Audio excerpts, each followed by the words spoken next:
supper because I've married a wife. Guys, quit blaming your wife. For God's sake, take carry enough load. Just putting up with us. Therefore, I can't come. Blamed her. Any way you read that, he's blaming her. I've married a wife. Listen, my friend. You see, I have a new status now. I'm married. I have new responsibilities. I can't leave my wife. It's an added responsibility.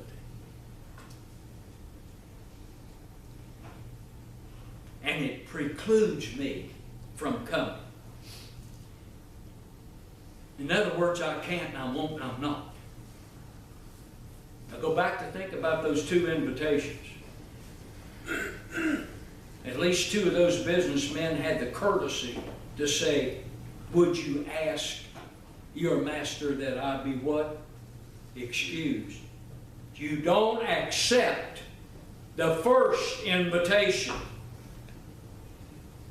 without attending when the second one comes. Husbands ought to honor their commitments to their wife and not use her as an excuse. But you also should honor your commitment to the master who has put together this great feast. Now the servant returned and he reported all of this. This closing remark. Would you not have been hurt? You've invited your friends, you've invited the specialties in your life. Jesus invited the nation of Israel, God's what? Chosen people, and what did they do?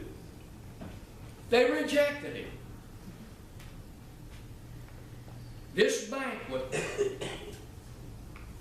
banquet, he said to his servant, is now open to everybody. You go back out into the highways and byways of this community and you bring in the farmers. I want you to bring in the shepherds, the wanderers, the beggars, the derelicts. You bring them here. And it's going to take some effort on your behalf to do that. How many of us have put out any effort to reach someone in our family, our grandchildren, at least find a place to start to show your gratitude for what God's done for you?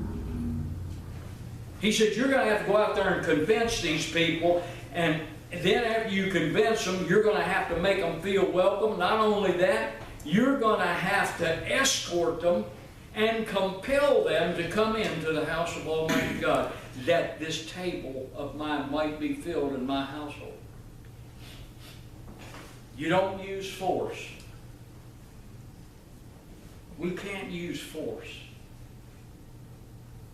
But we've got to use all of our power of persuasion to make people understand what your destiny is without Christ.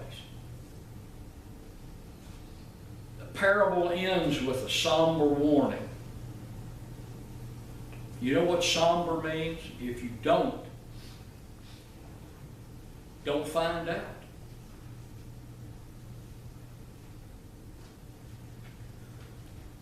It says that none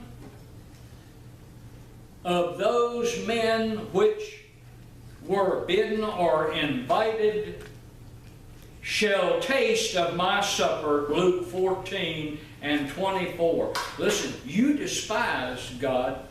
You may not think you're doing it, but when you thumb God up, snub God, and walk away from His calling in your life, you are a calling individual. God has given you talent and He expects you to use it.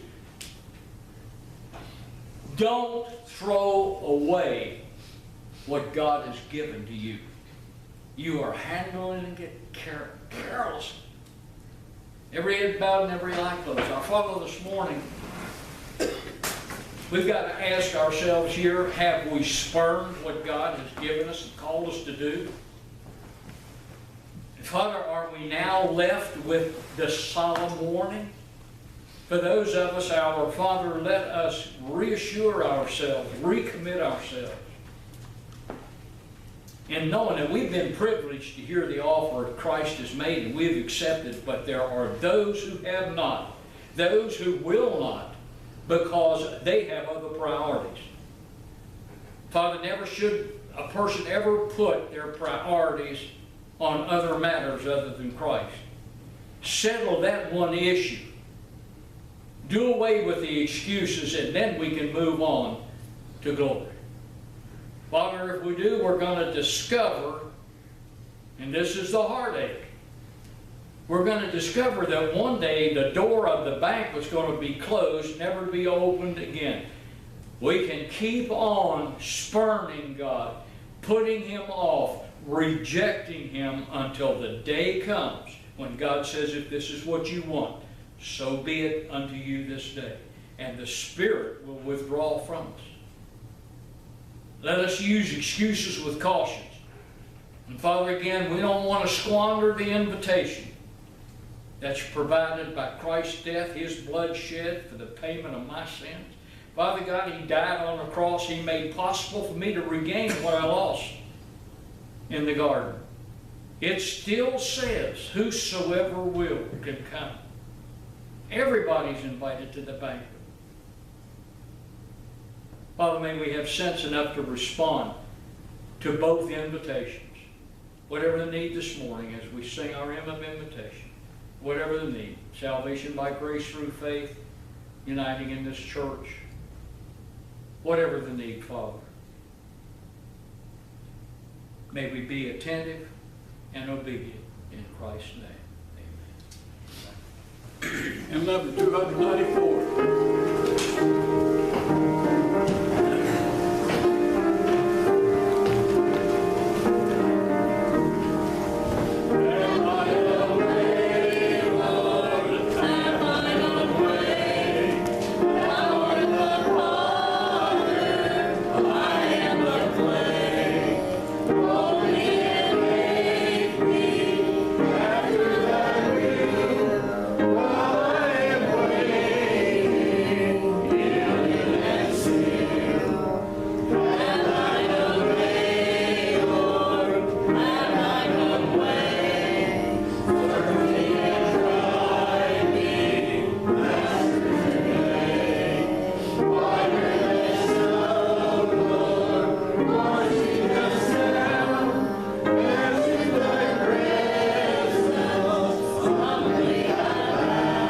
Everybody be seated. Every head bowed and every eye closed.